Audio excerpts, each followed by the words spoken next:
Hello everyone, welcome to JMDI academy.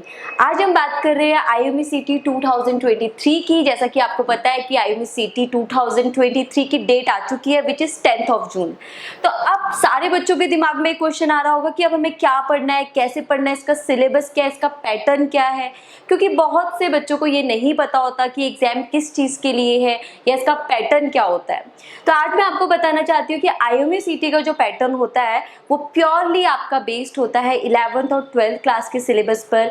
यानी अगर आप फोकस करेंगे किसी पर्टिकुलर सब्जेक्ट पे, लाइक आपने मैथ्स पे फोकस करना है, फिजिक्स पे फोकस करना है, केमिस्ट्री पे फोकस करना है, तो आपको चिंता करने की जरूरत नहीं है। अगर आपका 11th और 12th क्लास बिल्कुल क्लियर है तो definitely it is going to work for you. पर अगर ऐसा ना हो, अगर आपका 11th और 12th क्लास क्लियर ना हो, तो किस तरीके से शॉर्ट टाइम पीरियड में आप इस चीज का रिवाइज करेंगे, इस चीज को रिवाइज करेंगे और बेटर स्कोर कर पाएंगे, अच्छी रैंक पा पाएंगे, इसका तरीका आज हम आपको बताने वाले हैं। तो जैसा कि आपने हमारे प्रीवियस वीडियो में देखा होगा, बहुत सारे सब्जेक्ट आपके सामने डिस्कस किए गए हैं। आज हम डिस्कस करने वाले हैं the most important subject for IMECT examination which is mathematics. तो मैथमेटिक्स में आपके टोटल 50 क्वेश्चन एग्जाम में रहते हैं, जिसमें आपका 11th और 12th क्लास के सारे टॉपिक कवर होते हैं। वो टॉपिक कौन कौन से हैं जरा उनको देख लेते हैं। तो हमारे पास कुछ टॉपिक हैं, जैसे कि आपने देखा एल्जेब्रा जो कि 11th क्लास का पूरा टॉपिक है, कैलकुलस आपके पास है, ट्रिग्नोमेट्री आपके पास है, 2D 3D वेक्टर, प्रोबेबिलिटी और स्टैटिस्टिक। तो ये जो सारे टॉपिक हैं ये आपके एग्जाम में आते हैं। टोटल 50 क्वेश्चन आपके एग्जाम में रहते हैं। आज मैं आपको बताने वाली हूँ ये जो 1 मंथ आपके पास बचा है आप इसमें कैसे प्रिपेयर करेंगे और बहुत अच्छा स्कोर कर पाएंगे। तो अगर आपको जानना है कि एग्जाम में किस तरीके के क्वेश्चन आते हैं तो आप हमारी प्लेलिस्ट में हमारा प्रीवियस वीडियो देख सकते हैं, जिसमें हमने लास्ट ईयर का पेपर सॉल्व करवाया था। उसमें आपको आइडिया हो जाएगा कि किस तरीके के एग्जाम में क्वेश्चन आते हैं, because we don't have any question paper for IMECT।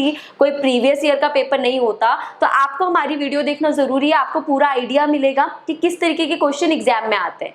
तो आज हम डिस्कस करने वाले हैं कि 1 महीने में कैसे तैयारी की जाए जिससे आप ज्यादा स्कोर कर पाए। तो हमारे पास ये टॉपिक रखे हुए हैं। अब आप देखिएगा इनमें जो मोस्ट इंपॉर्टेंट टॉपिक है हमारे वो कौन कौन से होते हैं। पहला जो हमारा टॉपिक है विच इज एल्जेब्रा, सेकेंड है कैलकुलस। तो अगर आपके पास टाइम कम है तो मैं आपसे कहूंगी कि आपको कैलकुलस तो कवर करना ही करना है। दिस इज रियली इंपॉर्टेंट और इससे बहुत ज्यादा क्वेश्चन एग्जाम में पूछे जाते हैं। यानी कैलकुलस में वी हैव 6 चैप्टर्स। तो अगर आप इन चैप्टर से मान के चले तो अराउंड 7 to 8 क्वेश्चंस आपके कैलकुलस से रहते हैं, कभी कभी 10 क्वेश्चन भी इससे रहते हैं। तो this is really very important. Next जो आपका टॉपिक है which is important, it is 2D में आपका straight line, Cartesian system, circle, parabola, ellipse, hyperbola, ये जो टॉपिक है ये बहुत इंपॉर्टेंट टॉपिक है। आपको अराउंड 6 क्वेश्चन यहाँ से मिल जाएंगे। तो ये भी आपके एग्जाम के लिए बहुत इंपॉर्टेंट टॉपिक हो जाता है। उसके बाद जिस पे आपको फोकस करना है वो आपका है प्रोबेबिलिटी, आपका स्टैटिस्टिक और ट्रिग्नोमेट्री। तो ये कुछ टॉपिक मैं आपको बता रही हूँ। आपको कैलकुलस, ट्रिग्नोमेट्री, स्टैटिस्टिक, प्रोबेबिलिटी और 2D, ये 5 टॉपिक आपके ऐसे हैं जहां पे अगर आप फोकस करेंगे तो डेफिनेटली आप इस 1 मंथ में भी बहुत अच्छा स्कोर कर पाएंगे। तो इन 5 टॉपिक्स को आपको नहीं भूलना है। और याद रखिएगा, अगर आप प्रैक्टिस कर रहे हैं तो हमारे सेशन जरूर देखिए, हमारी टेस्ट सीरीज जरूर देखिए, जिससे आपको हेल्प मिल जाएगी कि किस तरीके से आप एग्जाम में बेटर तरीके से स्कोर कर पाते हैं। All the very best for your examination. कोई भी क्वेरी हो तो आप कमेंट सेक्शन में लिख सकते हैं। Thank you so much.